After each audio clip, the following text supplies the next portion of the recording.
ततो जयमुदीरये। ओम श्री गणेशाय नमः।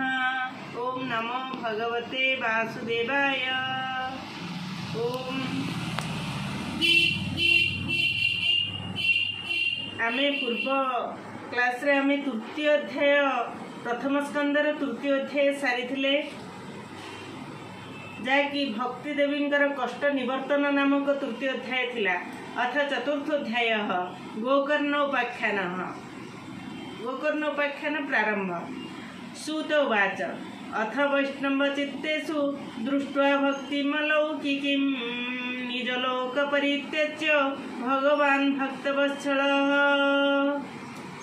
श्री सूतमुनि कहले, हे मुनिवर, सेतेबेलकु भक्तमानक चित्तरे अलौकिक भक्ति उदित हो सारी ताहा देखि भक्तवत्सल श्री भगवान निजर धाम छाड़ी सेमानंक चित्तरे आविर्भूत हेले। तांको कंठरे वनमाला शोभा पाउथाए। श्रीअंग सजल मेघ परी श्यामल होइथाए। से मनोहर पीताम्बर पिंधि थांती। कटी प्रदेश मेखलार झालर द्वारा सुसज्जित होइथाए। मस्तकर सिंदूर मुकुट और कर्णर कुंडल बड़ मनोहर दिशुथाए। तापरे तांकर भगवान विष्णु जेतेबेले समस्त भक्त मानक हृदय रे समाविष्ट होई गले सेतेबेले तांकर रूप वर्णना कराउची स्वयं भगवान कृष्णंकर जे वनमाली घनश्याम पीतवासा मनोहरः कांची कलापरुचिरो लसन मुकुट कुंडल। तांकर रूप किभଳି थिला ना तांक कंठरे वनमाला शोभा पाउथाए। श्रीअंग सजल मेघ परी श्यामल होइथाए। से मनोहर पीताम्बर पिंधि थांती। कटी प्रदेश रे मेखलार झालर द्वारा सुसज्जित होइथाए। मस्तकरे सिंदूर वर्णर मुकुट और कर्णरे कुंडल बड़ मनोरम दिशुथाए। तांकर एतादृश सौंदर्य को दर्शन करी भक्तति गदगद हो जाए। तार मन यही प्रकार रे आसी आविर्भूत हेले भगवान कृष्ण। त्रिभंग ललित चारु कौस्तुभेन विराजितः कोटि मन्मथ लावण्य हरिचंदन चर्चितः। से त्रिभंग ललित भंगिरे विराजमान होई चित्त चोराई नेउथांती। बक्षस्थले कौस्तुभ मणि झलसुथाए। तांकर समग्र श्रीअंग हरिचंदन रे चर्चित होइथाए। सेही रूपर शोभा कथा कौन कहवा। से तो सते जेपरी कोटि कामदेवंकर रूप माधुरी छड़ाई नहीं आनी थांती। ए प्रकार सौंदर्य रे विभूषित भगवान श्रीकृष्ण सेठारे आसी आविर्भूत होई गले एवं भक्त अत्यंत आनंदित एवं गदगदित हो जाऊ थांती। भक्त माने परमानंद चिन्मूर्तिर्मधुर मुरलीधर आविवेश स्वभक्तानां हृदयान्यमूलानि च। से परमानंद चिन्मूर्ति मधुराति मधुर मुरलीधर एपरी मनोरम छवि निज भक्त मानक निर्मल चित्तरे आविर्भूत हो गले। तापरे एई प्रकार रे भगवान श्रीकृष्ण समस्त भक्त मानक हृदय रे निजर चिन्मूर्ति चित्त शक्ति युक्त मूर्ति मान होई से भक्त मानक हृदय रे आविर्भूत हो गले। वैकुंठवासिनो जे च वैष्णवा उद्धवादय तत्कथा श्रवणार्थं ते गूढ़ रूपेण संस्थिता। भगवानकर नित्यलोक निवासी लीला परिकर उद्धवादी पार्षद से भागवत कथा शुणा निमंते सेठाकू गुप्त रूप से चली आसी थांती। तापरे कौन होइची ना भागवत कथा शुणा पाई जो माने भगवानकर लीला परिकर जो माने भगवानकर दास से माने गोलोकरू आसी मर्त्यभूमि रे पहुंची जाइचंती। केमिति आमे भागवत टिके शुणिबु यही अवस्था रे यही तांकर मानसिक अवस्था यही तांकर जो प्रकार शुणिबार जो उत्सुकता मन जो उत्सुक मन को नहीं से माने गोलोक धामरू आसी मर्त्य लोक रे से स्थान रे जो स्थान रे भागवत लीला कीर्तन आरंभ होउथाए से स्थान रे आसी काहाकू किछि न जानी उद्धवादी पार्षद माने सेठारे आसी शुणिबा निमंते गुप्त रूप रे लुचि करी आसी बसी गले। तदा जय जयारावो रसपुष्टिरलौकिकी चूर्ण प्रसून वृष्टिश्च मुहुः शंखरवोप्यभूत्। प्रभु प्रकट हेउ हेउ चतुर्दिगरे जय जय ध्वनि उछुली उठिला। भक्ति रसर अद्भुत प्रवाह उद्वेलित हेला एवं बारंबार फगु और पुष्पर वृष्टि तथा शंखध्वनि है। तापरे अवस्था जे जो प्रकार भक्त माने भगवान स्वयं आसी सेठारे जितेबाला उपस्थित हो गले ए प्रकार अवस्था समस्त भक्त माने कौन कले ना पुष्पवृष्टि और फगु वृष्टि करी शंखध्वनि आरंभ करदेले। तत्सभासंस्थितानां च देह गेहात्म विस्मृति दृष्ट्वा च तन्मयावस्थां नारदो वाक्यमब्रवीत्। तापरे कौन है ना सभारे बसी लोक निजर देह गेह को भूली आत्मविस्मृत हो गले से एपरी तन्मयता देखी नारद कहले। तापरे ए अवस्था जितेबाला भक्त माने अनेक भक्त आसी उपस्थित हो गले भगवान स्वयं आसी भक्त मान हृदय विराजित हो गले से अवस्था कौन है ना भक्त निजर देह निजर शरीर ज्ञान निजर सबकि भूलीगला एवं घर द्वारा जो गृह से रखी से गृह ज्ञान रु विरत हो गला और शरीर ज्ञान रु विरत हो स्वयं भगवान सहित संपर्क संपूर्ण संपर्क रही निजे आत्मविस्मृत हो गले जे से कौटी अच्छा कौन करुँच कौन शुणुंट ये सब भूली जाए स्वयं भगवान सहित से माने तल्लीन हो गले। ए अवस्था हो गला भक्त मानकर से एपरी तन्मय अवस्था जितेबाला नारद देवर्षि नारद देखिले से अति उत्फुल्लित होई कौन कहले ना अलौकिकोयं महिमा महिमा मुनीश्वरः सप्ताह जन्योद्य विलोकित मया मुढ़ा सठा जे पशुपक्षी इणोत्र सर्वेपि निष्कापतमा भवन्ति। हे मुनीश्वरगण नारद कहते हे मुनीश्वरगण मु आज एठारे सप्ताह श्रवणर अति अलौकिक महिमा देखा पाइली। एठारे जेते मूर्ख दुष्ट पशुपक्षी अच्छा समस्त अत्यंत निष्पाप हो गले। भागवत कथार आरंभ न होपरी अवस्था हो गलानी जे सेठारे जो माने सब पशुपक्षी थिले जो माने सब मूर्ख थिले जो माने दुष्ट थिले जो पशुपक्षी परस्पर विरोधी पशुपक्षी थिले मध्य से मानकर जो मनरे पाप थिला से सब नष्ट होई से माने निष्पाप हो गलेनी। या देखि मु आश्चर्य हो जाईची मुनि मुनि माननकु संबोधन करी कहउचंती देवर्षि नारद अतो नृलोके ननु नास्ति किंचित् चित्तस्य शोधाय कलौ पवित्रम् अघौघ विध्वंसकरं तथैव कथा समानं भुवि नास्ति चान्यत्। पुनर्बार कहते तेणु एथिरे कौन संदेह नहीं जे यही कली काल चित्त शुद्धि करवा तथा मर्त्यलोक पापपुंज नाश करने निमंते भागवत कथा परी अन्य कौन द्वितीय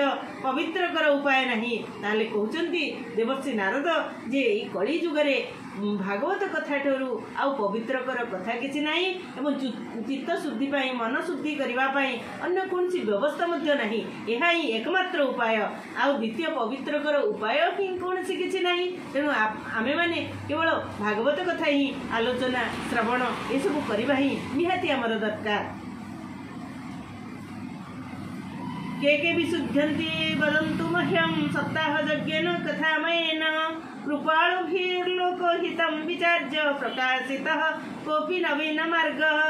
पुनर्बार कहते हे सनकादि ऋषिगण देवर्षि कहते देवर्षि नारद सनकादि ऋषिगण को जे प्रश्न कर हे मुनिवरगण आपण मैंने वास्तव में बड़ कृपालु संसार रे कल्याण कामना करी आपण मैंने गोटे संपूर्ण नूतन मार्ग दिखाईदेले। दयाकरी कहतु यही भागवत कथा रूपी सप्ताह यज्ञ द्वारा संसार रे क्यों क्यों मनुष्य पवित्र हो जाती। पुनर्बार प्रश्न कर भागवत कथा द्वारा ये से क्यों माने पवित्र होती कहतु दयाकरी आमको आपण तो बड़ कृपालु कृपा करी दया करी कहतु तो आपण जे को माने सब पवित्र होती ये कथा शुणा परे प्रश्न करुँच प्रश्न प्रकृत में कौन ये कलिजुगर मनुष्यर प्रश्न संशयर समाधान पाई स्वयं देवर्षि नारद प्रश्न कर प्रकृत में देवर्षि कौन संशय नाला कहीं से तो भगवान आमर प्रजापति ब्रह्मा पुत्र भाव जन्म सृष्टि होते से कौन होते ना चतुर्श्लोकी भागवत मध्य से श्रवण करथिले तेणु तांकर कोनोसी संशय नथिला। एई आम मानकर संशयर समाधान पाई से प्रश्न करूचंती जे एई सप्ताह यज्ञ द्वारा केउ माने पवित्र होइचंती ये कहंतु फल रे आमे माने मध्य जानि दबा एई लक्ष्य रे से परवर एई मानव समाजर कल्याण पाई एई प्रकार प्रश्न करिचंती। तेणु आमे मध्य सुनिबा कोन कहउचंती सनकादि ऋषि माने कुमार उच्च हो जे मानव पाप कृतस्तु सर्वदा सदा दुराचार रता विमार्गगाः क्रोधाग्नि दग्धा कुटिलाश्च कामिनः सप्ताह यज्ञेन कलौ पुनन्ति ते कहउचंती सनकादि ऋषिगण जो माने सर्वदा पाप करंती सदा दुराचार रे ही तत्पर रहंती और विपरीत मार्ग रे चलंती तथा जो माने क्रोधाग्नि रे जळुथांती जो माने कुटिल काम परायण से माने समस्त ही कलिजुग रे भागवत सप्ताह यज्ञ द्वारा पवित्र हो जाती। ताले कहउचंती हमर एई कलिजुग रे जो मनुष्य जो आमे एते अपवित्र एते कामी क्रोधी दुराचारी जो जिते पाप आमे कले मध्य जिते तत्पर रहिले मध्य सदा दुराचार रे ही आमे तत्पर रहुचे विपरीत मार्ग रे ही चलुचे एवं जो माने सर्वदा क्रोधाग्नि रे ही जळु थांती सदा क्रोधी थांती से माने समस्ते कौन करती जिते कुटिल जिते काम परायण से माने समस्ते एई भागवत सप्ताह यज्ञ द्वारा पवित्र हो जाती बोली कहउचंती स्वयं सनकादि ऋषिगण जो चतुर ऋषि से माने कहउचंती जे सप्ताह यज्ञ द्वारा एमाने मध्य पवित्र हो जाती जेते दुराचारी हेले मध्य सत्येन हीनाः मातृ पितृमातृदूषका तृष्णाकुलाश्च श्रमधर्म वर्जिताः जेदाम्बिकामच्चरिणोऽपि हिंसकाः सप्ताह यज्ञेन कलौ पुनन्ति ते पुनर्बार को आउ को माने पवित्र हो जाती पुनर्बार कहउचंती जो माने सत्यच्युत पितृमातृ निंदुक तृष्णा रे कामना रे सदा व्याकुल आश्रम धर्म रहित दाम्भिक अन्यर उन्नति प्रति असूया परायण एवं जो माने पर को दुख दियंती से माने मध्य कलिजुग रे भागवत सप्ताह यज्ञ द्वारा पवित्र हो जाती। पुनर्बार कहउचंती जे एई माने मध्य सप्ताह यज्ञ द्वारा भागवत सप्ताह यज्ञ द्वारा पवित्र हो जाती। पंचग्र पापाचल छद्मकारिणः क्रूराः पिशाचा इव निर्दयाश्च जे ब्रह्मस्वपुष्टा व्यभिचारकारिणः सप्ताह यज्ञेन कलौ पुनन्ति ते एपरिक जो माने मद्यपान ब्रह्महत्या स्वर्ण चोरी गुरुपत्नी गमन और विश्वासघातकता एपरी 5 प्रकार महापाप करिसंती जो माने छल छद्म परायण क्रूर पिशाच परिनिर्दय व्यभिचारी एवं जो माने ब्राह्मण धन रे पुष्ट होइचंती से समस्त मध्य कलिजुग रे भागवत सप्ताह यज्ञ द्वारा पवित्र हो जाती। ताले एई प्रकार रे जो माने आउ कहउचंती जो माने मद्यपान करूचंती हमर तो एई कलिजुग रे अनेक व्यक्ति मद्यपान रो शिकार ही जाउचंती से माने मध्य ब्रह्महत्या जो माने करचंती जो माने ब्रह्म हत्या करिचंती से माने स्वर्ण चोरी जो माने करि नियंती अन्य अन्य करू किंबा मंदिर रु मध्य जो माने सुवर्ण चोरी करिचंती जे माने गुरुपत्नी को निजर पत्नी रूपे ग्रहण करि नेचंती से माने मध्य एवं विश्वासघातकता जो माने करंती ए 5 प्रकार महापाप जो माने करिचंती से माने मध्य छल छद्म परायण जिते हेले मध्य जिते क्रूर पिशाच ए प्रकार हेले मध्य जे माने कोन ना से माने ए भागवत सप्ताह यज्ञ द्वारा पवित्र हो जाती।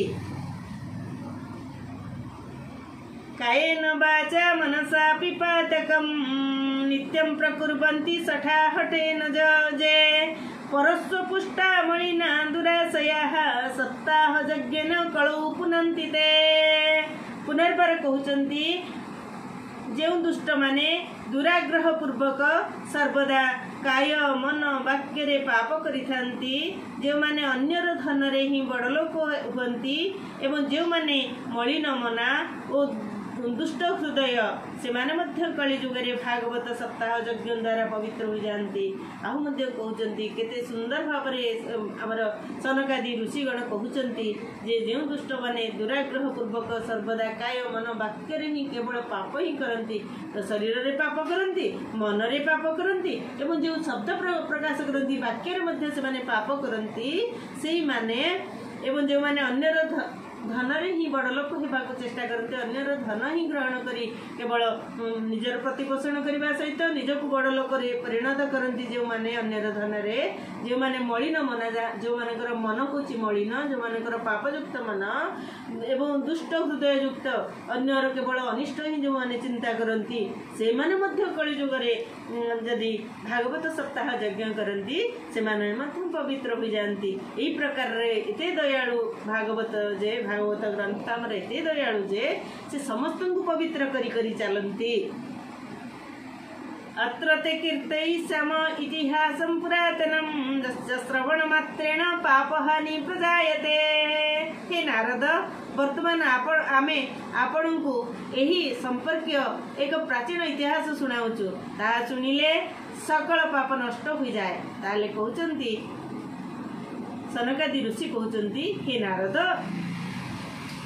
वर्तमान मु आपण को गोटे आपण माने जेते सब रही भक्त माने मु आपण मान को सुनाऊची गोटे इतिहास रे गोटे सुंदर प्राचीन प्राचीन गोटे कथा रही से कथा शुणिले आपण समस्तंकर पाप संपूर्ण नष्ट हो जीव से कथाटी आपण माने शुणंतु। तुंगभद्रा तटे पूर्व मभूत्पत्तनमुत्तमं यत्र वर्णः स्वधर्मेण सत्य सत्कर्म तत्परः।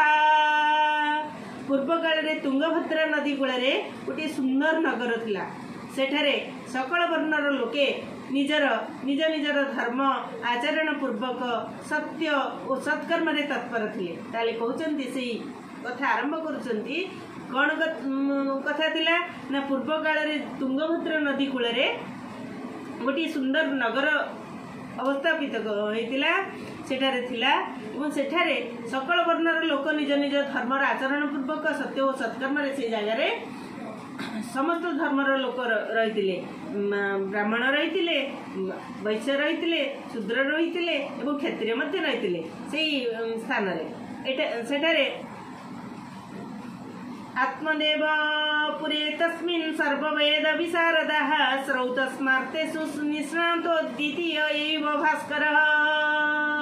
सही नगर रे आत्मदेव नामक जड़े ब्राह्मण मध्य वास करुथिले। सेठारे एही प्रकार अवस्था से तुंगभद्रा नदी कूल जो नगरटी थिला से नगर रे आत्मदेव नामक ब्राह्मण वास करुथिले एवं से सकल वेदरे विशेषज्ञ श्रौत स्मार्त आदि कर्म निपुण थिले अत्यंत सत्कर्मी थिले एवं सबु यज्ञ आमर ब्राह्मण मानकर जो कर्म रही से कर्म से भल रूपे करुथिले। से सकल वेदरे विशेषज्ञ श्रौत स्मार्त कर्म निपुण थिले से थिले द्वितीय सूर्य परि तेजस्वी एवं से किभଳି तेजस्वी थिले ना द्वितीय सूर्य भଳି अर्थात सूर्य जे भଳି तेजस्वी तांको द्वितीय सूर्य कहा जाउथिला काहेकि ना एई भଳି से सत्कर्मी थिले एई भଳି से निजर कर्म रे सत्यनिष्ठा थिला एवं सकल वर्णर मध्य सर्वश्रेष्ठ से ब्राह्मण थिले एई प्रकार रे से द्वितीय सूर्य भଳି परि तेजस्वी थिले। भिक्षुक वित्तवान लोके तत्प्रिया धुंदुली स्मृता स्ववाक्य स्थापिका नित्यं सुंदरी सुकुलोद्भवा लोकवार्तारता क्रूरा प्रायश बहुजल्पिका सूरा च गृहकृत्येषु कृपणा कलह प्रिया। से धनवान हुई मध्य पौरोहित्य करी जीवन यापन करुथिले। तांकर धर्मपत्नी धुंदुली थिला कुलीना और सुंदरी किंतु से थिला बड़ जिदखोर ताको अन्य को समालोचना करने भल लगुला। से थिला बड़ क्रूरा कौन ना कौन कथा नहीं से सर्वदा बकपक होताए। से गृहकर्म निपुण थिला सत किंतु थिला बड़ कृपणी और कलिहुड़ी। ताले एई प्रकार रे जदिओ आत्मदेव नामक ब्राह्मण अत्यंत सदाचारी थिले वेदरे निष्णात थिले श्रौतस्मार्तदी कर्म निपुण थिले एवं द्वितीय सूर्य परि तेजस्वी थिले तथापि तांकर गोटे सुंदरी पत्नी थिले धर्मपत्नी थिले तांकर नाम थिला धुंदुली एवं से कुलीना सुंदरी थिले जदिओ तथापि थिले जड़े अति निष्ठुरा क्रूरा एवं समस्त सहित कली करने भल लगुला से कर्म ही से करुले तेणु से जिद करते सब जिद कर बसुले पति आत्मदेव ठारे तेणु यही प्रकार गुण थिला बोली कहते। एवं निवसतो प्रेमना दंपत्योरमर्माणयोः अर्था कामा स्तयोरास न सुखाय गृहादिकम। ब्राह्मण दंपति पाखे यथेष्ट धन थिला, विलास सामग्री थिला, घरद्वार सुंदर होता है। एपरी भाव से ही ब्राह्मण दंपति प्रीतिपूर्वक जीवन यापन करुले किंतु एते थाई निसंतान होइतिबारु से माने आंतरिक सुख शांति पाउ नथिले। तेणु ए प्रकार रे तांकर अवस्था थिला से जदिओ तांकर धन संपत्तिर कौनसी अभाव नथिला, विलास सामग्री रहितिला, घरद्वार सुंदर करितिले, तथापि तांकर गोटे संतान नथिबारु से ब्राह्मण दंपतिगर से बड़ मन दुखरे निसंतान होइतिबारु अत्यंत दुखरे कालातिपात करुतिले।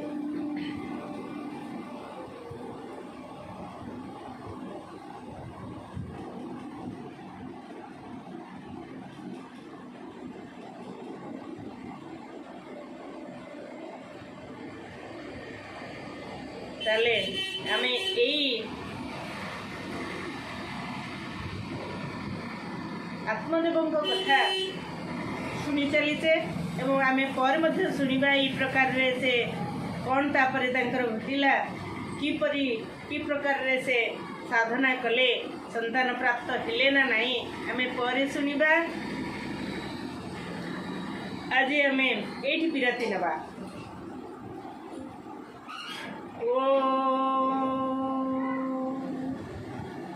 श्रीकृष्णार्पणमस्तु।